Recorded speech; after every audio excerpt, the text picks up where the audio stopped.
Bonjour à tous, aujourd'hui non pas du Lego dans les briques, mais on part chez Double Eagle, donc dans sa gamme 4 Phi. Ce sont des choses que je croise depuis quand même assez longtemps sur des sites chinois, que ce soit un huitième, un douzième, hein, souvent même avec des options de motorisation, comme pour concurrencer par exemple certains sets Lego de collection.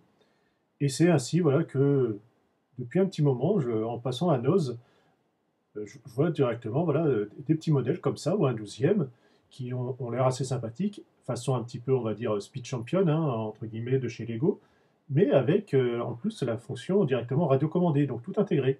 Bon, petit set à 24,99, il y en a plusieurs disponibles. En gros, voilà, ça nous fait 295 pièces hein, pour environ 20 centimètres, avec donc motorisation incluse et la télécommande. Alors, ça reste à peu près honnête. Donc je me suis dit, tiens, pourquoi pas aller, pour une fois, de tenter. Alors, le dernier point est quand même très intéressant, c'est la possibilité de commander soit par la télécommande, mais également via le téléphone. Alors, via une app à installer, ce qui pose également le problème de savoir la compatibilité future de ce qu'il y aura par rapport voilà, à un vieux smartphone ou quoi que ce soit. Mais bon, en tout cas, ça c'est déjà pas mal. Alors, l'app, je ne l'ai pas testé, je suis resté juste avec les commandes. Par contre, il faut savoir qu'il y a plusieurs modes de contrôle, soit via les boutons classiques, soit via le gyroscope directement du téléphone, par le tactile, enfin, avant, pardon, quand je disais bouton classique, hein, c'était en tactile, hein. Par le tactile, c'est-à-dire en traçant directement votre trajet sur le téléphone, ou carrément en programmant via des icônes un pattern, c'est-à-dire un parcours. Alors, premier contact, voilà, à l'ouverture, il n'y a aucune indication sur les sachets, donc le but c'est de trouver la bonne pièce, hein, c'est un petit peu en vrac, mais bon, ça va, il n'y en a pas trop. Alors par contre, le livret m'a beaucoup perturbé, c'est au niveau des couleurs. Alors il y a les pièces qui sont déjà assemblées voilà, en gris, alors que les nouvelles sont à mettre en noir. Donc il y a des fois, voilà, c'est un petit peu dérangeant. Pour les oranges, elles seront dans les deux cas de cette teinte.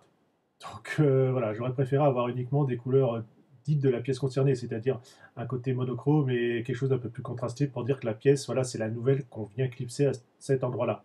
Bon, passé ce petit désagrément, le rendu du plastique est quand même pas mal, bien surpris, pardon. Les pièces se clipsent bien, tiennent en place, franchement, bluffé.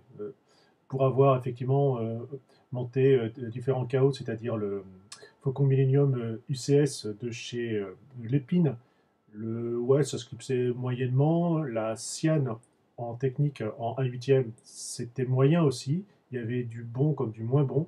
Là, franchement, à part vraiment cette notice qui prend certains raccourcis à des moments et ce petit désagrément sur les couleurs, franchement, j'ai rien à redire.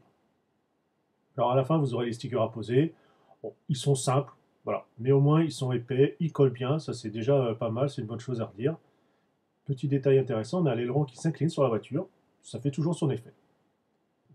Jouer une fois monté, c'est que les roues ne tournent pas librement. En fait, il n'y a pas d'option débrayable. Vous pouvez pas, enfin, vous, votre enfant, hein, puisque c'est quand même destiné à eux, vous pouvez pas, ça, il pourra pas juste la faire rouler. C'est, on sent qu'il y a la résistance, voilà, le moteur et tout le système qui bloque. Ça, c'est vraiment dommage, c'est télécommande ou rien. Donc après, voilà, pour la faire fonctionner, c'est pas compliqué. Vous avez trois piles LR06, hein, donc à mettre directement sous la voiture. Dans la télécommande, c'est deux AAA qui émet comme ça en radiofréquence, alors que, comme je vous disais, si vous utilisez le téléphone, c'est directement en Bluetooth. Je vous laisse en vidéo pour voir ce que ça donne.